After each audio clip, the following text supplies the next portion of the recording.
Bonjour à tous et bienvenue dans le 12e épisode de la saison 3 de Gaminerie, le podcast qui vous conseille des films à voir avec vos enfants. Aujourd'hui, je vais vous parler d'un film qu'on avait loupé à sa sortie. Mais à force d'en entendre le plus grand bien, on a fini par le rattraper. Ce film est une œuvre poétique et philosophique. Il s'agit d'Amélie et la métaphysique des tubes, sorti en 2025 et qui est l'adaptation ambitieuse d'un roman autobiographique d'Amélie Nothomb, qui relate ses 3 premières années au Japon. C'est un film qui s'adresse à un public large. Mon fils de 12 ans, ma fille de 6 ans ont adoré, mais mon fils de 4 ans s'est ennuyé. Et comme on l'a regardé à la maison, il a fini par vaquer à ses occupations. Et je le comprends, le film est un peu conceptuel pour les plus petits. Amélie et la métaphysique des tubes est une vraie réussite. C'est co-réalisé par Maëlys Valadé et Liane Chauhan, qui ont réussi le tour de force d'adapter le style littéraire si particulier d'Amélie Nothomb.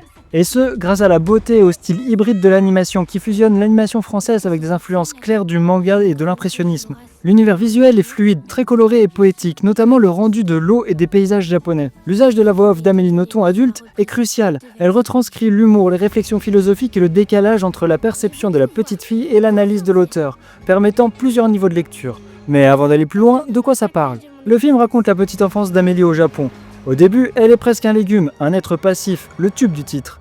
Sa vie bascule le jour de ses 3 ans. Elle s'éveille peu à peu au monde des émotions, du langage et au concept du bonheur, comme de la tragédie. Sa relation forte avec sa nounou japonaise, Nishio-san, est un catalyseur dans sa découverte du monde. Des idéogrammes japonais au yokai. On est vraiment là sur un film d'animation qui sort des sentiers battus. C'est un film qui est à la fois grave et léger, une rareté qui mérite d'être vue. Les côtés philosophiques et poétiques du film ne doivent pas vous faire peur car il parvient toujours à rester divertissant.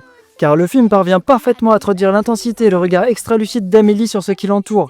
Il pose des questions fondamentales sur la naissance de la conscience et l'identité sans jamais être lourd. C'est le genre d'œuvre qui ouvre la discussion après visionnage, car le film ne prend jamais les enfants pour des idiots et reconnaît l'intelligence des jeunes esprits. La direction artistique est quant à elle vraiment fabuleuse. L'alliance de couleurs douces, de vastes aplats et de superbes images d'eau crée une atmosphère onirique et fluide. C'est une véritable carte postale du Japon des années 60, offrant un dépaysement total.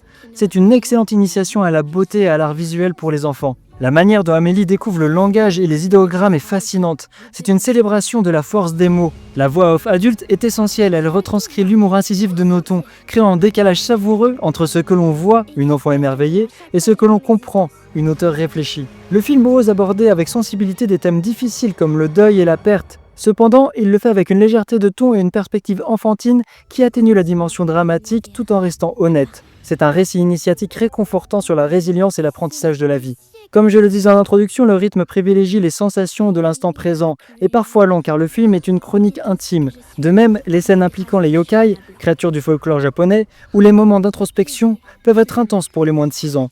C'est pourquoi je le conseille à partir de 6 ans. Mais tout le reste de la famille va se régaler devant cette œuvre unique, comme on en voit rarement. Amélie, la métaphysique des tubes, est une ode à l'émotion pure, un pont entre Orient et Occident. C'est un film d'animation émouvant, original et intelligent, qui offre un moment suspendu et hors du temps. C'est l'un de ces films qui reste longtemps avec vous après la fin du générique. Et voilà, abonnez-vous pour ne louper aucun épisode, que ce soit sur vos plateformes de podcast préférées ou sur la chaîne YouTube. Laissez-moi des pouces, des j'aime, des likes, des boosts, tout ce qui peut faire avancer ma chaîne. N'hésitez pas à en parler aux parents qui seraient intéressés autour de vous. Et surtout, laissez-moi des commentaires, j'adore les commentaires. Je réponds à tous les commentaires. C'est facile, j'en ai presque pas, mais j'aimerais en avoir beaucoup plus. Alors laissez-moi des commentaires s'il vous plaît. Allez, à bientôt.